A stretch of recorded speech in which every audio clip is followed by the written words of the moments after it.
Hello STEM students. Today we're going to be talking about digital footprints and being careful about what you post online and put out there as your digital footprint. So your digital footprint is what represents you online. It can be photos, audio, videos, texts, likes, and comments that you've put on other people's profiles. Just like it's important to have an in-person positive presence, it's also important to have a good positive online presence as well. The internet makes it easy to communicate with family, friends, and people who love the same things that you do. We send messages, we share photos, we join conversations on social networks, and sometimes without thinking about who else can see those things that we're posting as well. A picture or post that you think is funny and harmless today could be seen and misunderstood by people you never thought would see it now or even way off in the future. Once something's out there, it's really hard to take it back.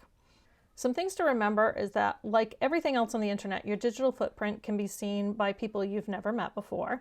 And once something by you or about you is online, it's pretty much online forever.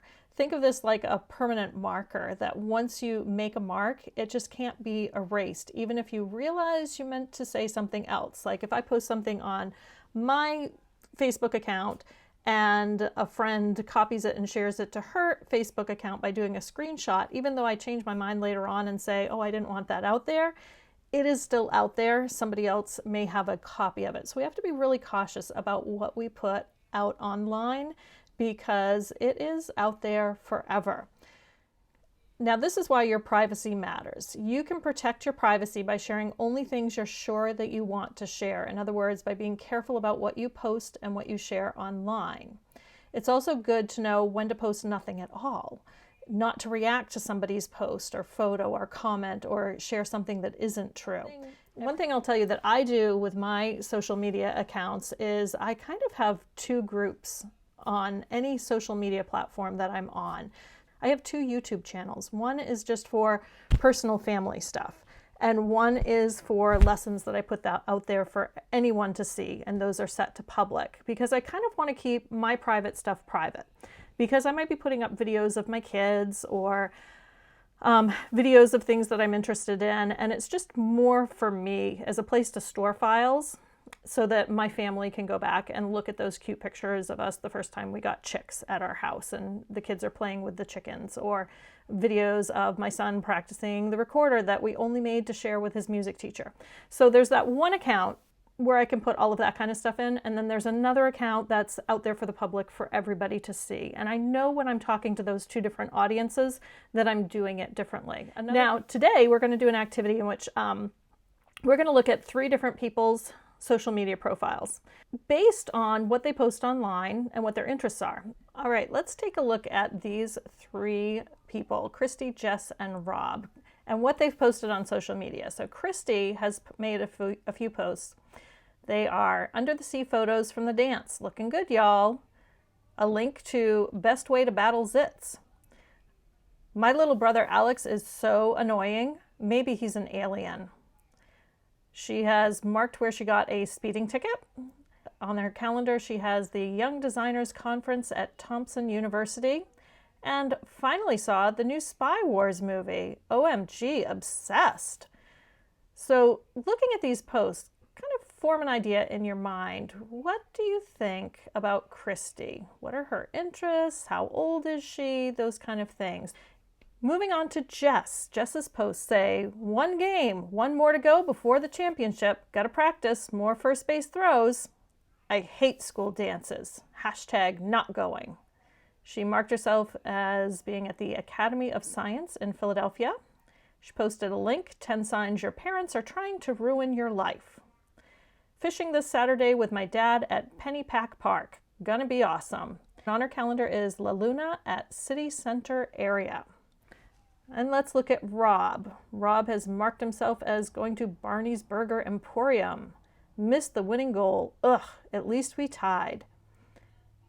Linked 25 photos of puppies. On the calendar is the Westfield High Junior Prom. Check out my friend's website. I wrote a lot of the code for it. And new high score. Yes, I love Gem Jam. Now what we're going to do is go through each of these. And if you have a paper copy in front of you, I want you to look at Christie's. And with a pencil, I'd like you to cross out anything you think she wouldn't want her parents to see. Then go through and cross out anything she wouldn't want her teacher to see. And then finally go through and cross out anything you think a future employer she would not want somebody who's hiring her for a job to see. And then we're going to do the same with Jess and Rob. So feel free to pause the video for a minute as you go through and cross out what do you think their parents wouldn't like to see, what would their teacher, they not want their teacher to see, and what do you think they would not want a future employer to see. When we see people's posts, comments, and photos, we make guesses about them that aren't always correct, especially if we don't know them. That's because what we're seeing online is only part of who they are and what they care about. It could be someone they're just pretending to be, or it could be they're feeling only in the moment that they're posting it. We can't really know who they are or how they feel until we know them in person, and even then it takes time to get to know what a person is really about. But we do need to be careful when we put these things online, because somebody who is seeing this as just a snapshot of you may judge who you are as an entire person based on just what they see in that small snapshot. So we have to be very careful about what we put online. Now in today's activity, we're going to go to a website called Interland, and we're going to do an activity that follows up on this idea of protecting what it is that you put out there on social media. In this game, you have to be careful about who is supposed to receive each piece of information that you send. Make sure that you line up your mailbox so that when you post, it goes to the correct person. Watch the mirrors because they're going to reflect your message in different directions. Your goals are to create and manage a positive reputation both online and off. Respect the privacy boundaries of others, even if it's different from your own. Understand the potential impact of a mismanaged digital footprint, and ask for adult help when dealing with sticky situations. To get to the website, go to Google and type in Interland. The first search result should be Interland, be Internet Awesome. Go ahead and click on that. Once the game starts, go in and use the arrows on the sides of the screen to navigate to Mindful Mountain and click play. If you're able to complete the game and the quiz today, show the teacher your score before exiting.